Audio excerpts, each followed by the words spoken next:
thank you so much for joining us today. Glad to be here. Thank you for having me. I'd like to start my question about your trip to South Korea. People are still curious if there's any meeting with any of North Korean officials. The first night I was there, Ivanka Trump and I had dinner with the president, President Moon, and his wife. We enjoyed talks about the Olympics, but we also obviously talked about the challenges that the peninsula is facing. We and the South Koreans are in full agreement that the issues, we're going to resolve the issues together, pulling the wagon in the same direction. Well, I don't know what that means.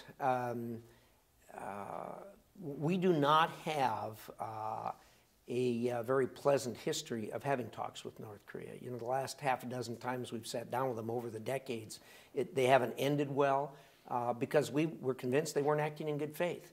And obviously they weren't acting in good faith with the conduct that they've engaged in. So,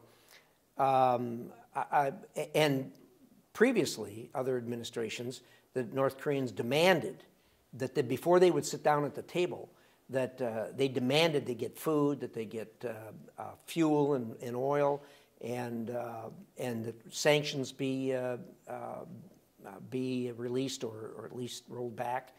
And that was done. And we got nothing for it except a poke in the eye. And that is not going to happen again. If they are serious, if they're in good faith, if they want to talk in good faith, we want to talk in good faith. But as far as giving them anything to sit down at the table, we're not going to do that at this point. All I can say at this point is that the situation's fluid.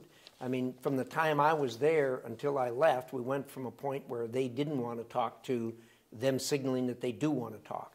That's only been over a 48-hour period. So again, that's up to them. We would hope, sincerely hope, that they would re-examine the position that they're in and decide that it's in their best interest, if it is in their best interest to talk. Well, we can't. There's one person in charge of all of this as to whether the talks take place, how they come out, whether or not North Korea changes its a line of thinking, whether it changes its ambitions. One person and one person only, and that's Kim Jong-un. We are totally reactive on this. We've seen what's happened.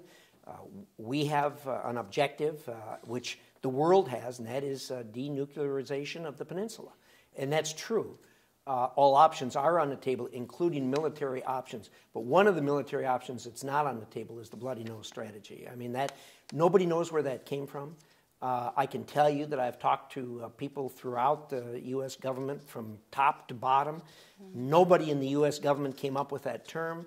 Nobody in the U.S. government came up with that strategy. It is not on the table. It is not something that was an option that was presented to the president. He has a lot of options, but the bloody nose strategy, which I'm assuming, I'm assuming what that means is some kind of a slap on the wrist or something like that. That is not a strategy that the president holds at this point. All options are on the table, particularly is in regards to military options. The quote, bloody nose strategy is about the smallest thing you could possibly do militarily. A few days ago, I think there was last Friday, President Trump announcing a new sanctions on North Korea. He said, if the sanctions don't work, Phase 2. Phase 2. What do you think he meant by that? Well, we all know what that means. I'm not going to say that so that you don't report it like that, but I think virtually anybody who is listening to that knows where do you go from here, because everybody has said we're out of road. We're at the end of the line. This has got to work. We hope it works. We pray it works.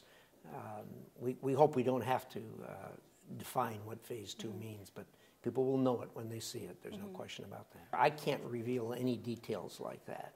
And as you know, this president has said consistently that as commander-in-chief, he will not telegraph when and how he's going to do this. Now, there's two examples for that since he's taken office.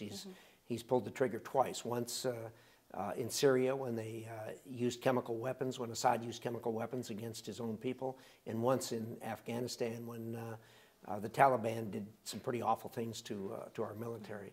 Both of those were unannounced. Both of those were well planned, well executed, and he has said over and over again that's the way he does business. Now, look, nobody wants to do this.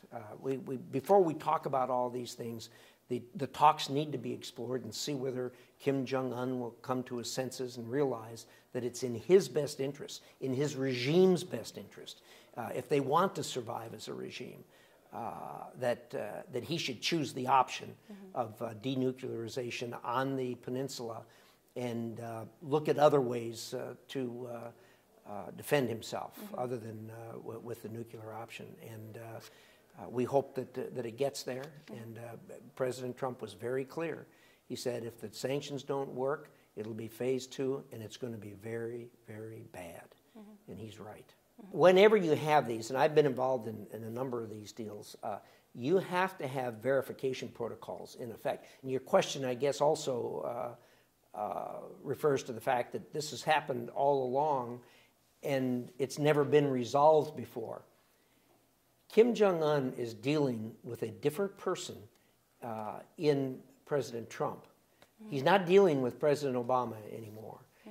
President Trump is dedicated to protecting the United States homeland, to protecting our allies, to protecting Americans that are in other parts of the world. He is deeply, deeply dedicated to that. He's going to do what's necessary to see that happens. I think probably Kim Jong-un, who has access to the internet, his people don't have access to the internet, but he has access to the internet, and he's probably figured this out by himself, that he's dealing with a different person now than what he'd been dealing with. I'm not only on Foreign Relations Committee, I'm on the Intelligence Committee. And I can tell you we have access to lots of information, and we have ways and means of verifying those things. So I'm confident that if we make the agreement and have the right verification protocol in place, they're not going to be able to operate or create any new secret programs. You know, not really. The issue is denuclearization. We need to obtain it. You need to take one step at a time. The human rights violations in North Korea are disgusting. They're legendary. They're mammoth. People aren't going to live with that for very long. And right now the focus is on the denuclearization. And I think that's what was on Secretary Tillerson's mind when he laid out the 4 no's.